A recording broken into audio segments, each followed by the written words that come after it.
Assalamualaikum warahmatullahi wabarakatuh. Perkenalkan, nama saya Febriani Putri dari jurusan PJJ Manajemen S1 dengan NIM 2502010200567. Hari ini saya ingin mempresentasikan tentang peran influencer dalam meningkatkan strategi pemasaran digital. Baik, di sini ada perkembangan teknologi digital telah mengubah cara perusahaan memasarkan produk dan jasa. Konsumen saat ini lebih aktif di media sosial dan cenderung mempercayai rekomendasi dari figur yang mereka ikuti.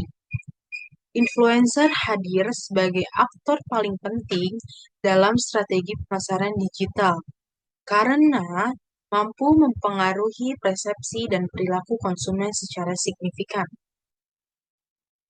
Lalu di sini ada pengertian influencer.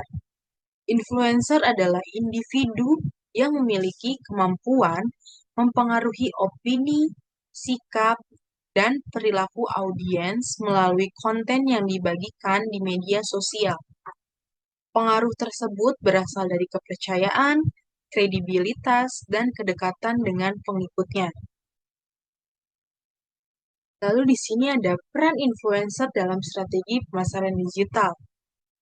Peran influencer dalam pemasaran digital yaitu sebagai pihak yang menjembatani merek dengan konsumen melalui engagement personal, membangun kredibilitas dan kepercayaan, meningkatkan brand awareness, serta mendorong konversi penjualan dengan memanfaatkan keaslian dan koneksi emosional dengan audiensnya, seringkali melalui kolaborasi konten yang terasa secara organik dan relevan.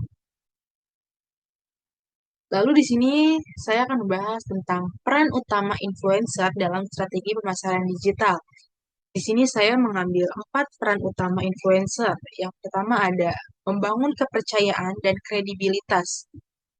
Audiens lebih percaya rekomendasi influencer yang mereka ikuti ketimbang iklan yang konvensional, menjadikan influencer sebagai wajah yang lebih otentik untuk sebuah merek.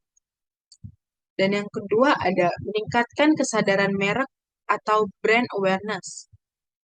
Dengan jangkauan luas, influencer membantu merek menjadi lebih dikenal dan menonjol dari kompetitor melalui konten yang relevan. Dan yang ketiga ada mendorong kredibilitas atau engagement.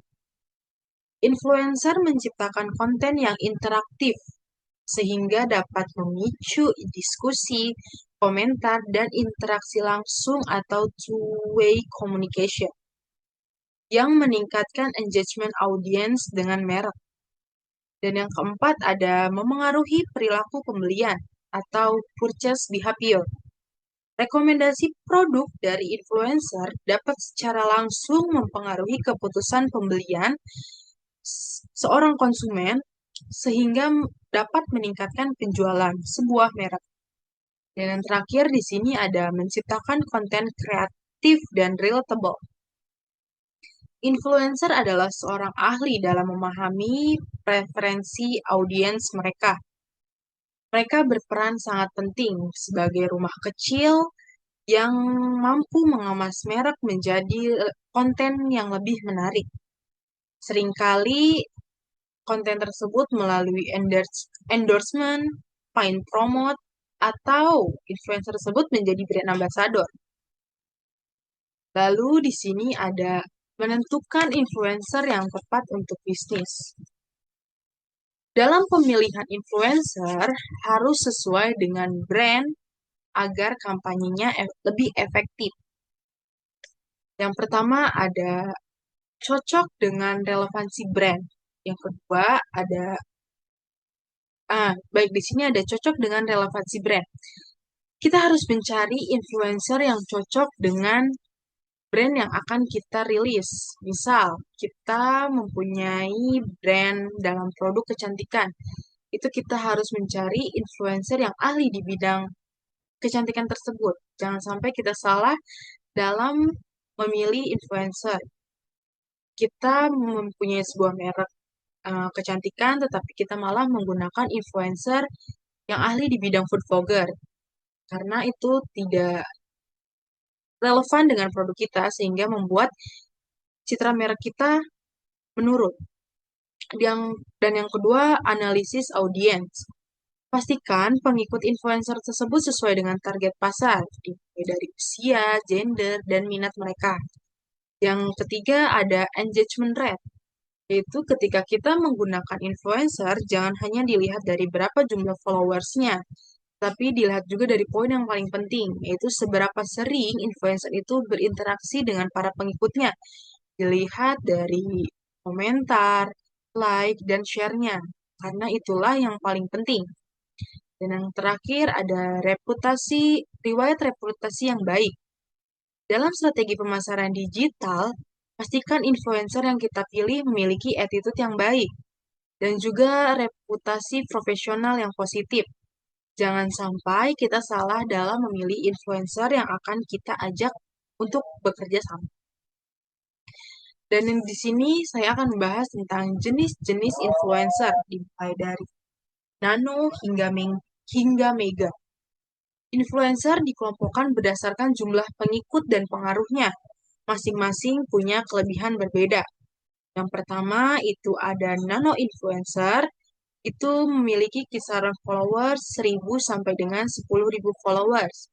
Yang kedua ada micro influencer, biasanya kisaran 10.000 followers sampai 100.000 followers.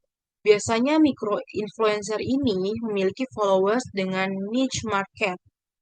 Yang ketiga ada macro influencer.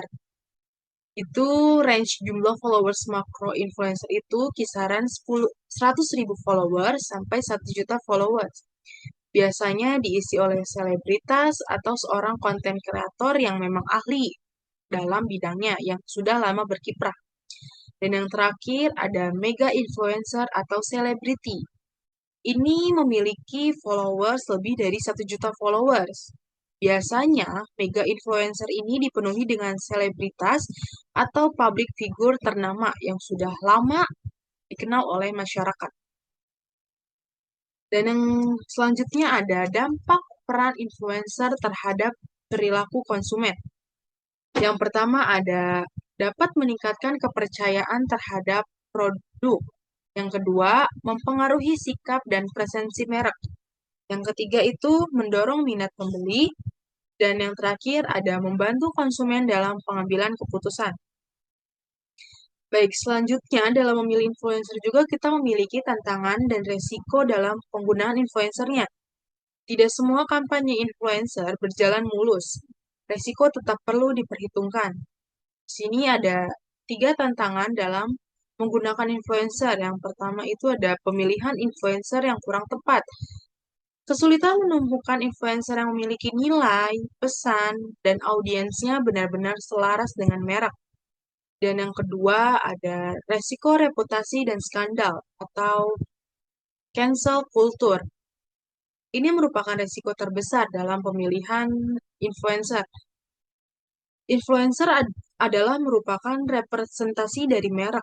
Jika mereka melakukan tindakan kontroversial atau tersandung skandal hukum atau etika, maka merek kita akan ikut terseret dalam sentimen negatif. Lalu apa dampaknya? Yaitu penurunan kepercayaan publik secara instan atau bahkan gerakan boikot terhadap produk. Dan yang ketiga ada penipuan metrik atau fraudulent engagement. Itu banyak influencer sengaja atau tidak memiliki pengikut palsu dan tergabung dalam engagement pods atau grup saling komentar, like untuk memanipulasi algoritma. Nah, di sini ada contoh penerapan influencer. Yang pertama itu kita harus bisa menyesuaikan influencer ya. Misal kita ada merek apa dan ingin menggunakan influencer harus sesuai dengan bidang kita. Yang pertama ada brand kecantikan. Itu harus bekerja sama dengan beauty influencer. Yang kedua, UMKM memanfaatkan TikTok influencer lokal. Yang terakhir, jika kita punya brand makanan, itu kita harus bekerja sama dengan menggunakan influencer dalam ahli di bidangnya, food vlogger. Baik, di sini kesimpulannya adalah influencer memiliki peran strategis dalam pemasaran digital. Dengan strategi yang tepat, influencer dapat membantu meningkatkan kesadaran merek, bangun kepercayaan, serta mendorong penjualan. Namun, perlu digarisbawahi bahwa keberhasilan influencer sangat bergantung pada kesesuaian influencer dengan brand dan perencanaan strategis yang matang. Baik, cukup sekian presentasi dari saya. Mohon maaf apabila ada kesalahan. Wassalamualaikum warahmatullahi wabarakatuh.